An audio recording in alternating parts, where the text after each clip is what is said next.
Para usted, ¿qué es el tiempo? ¿Una variante, una ilusión o una unidad de medida?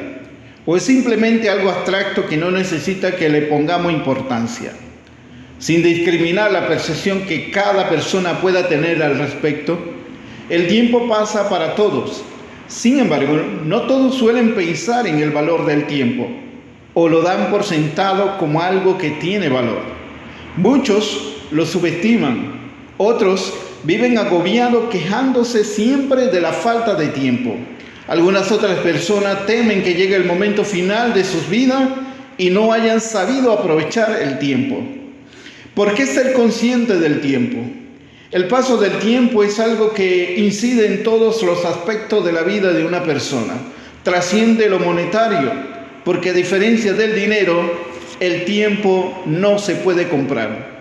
El tiempo es vida y nuestra vida es más valiosa que cualquier metal.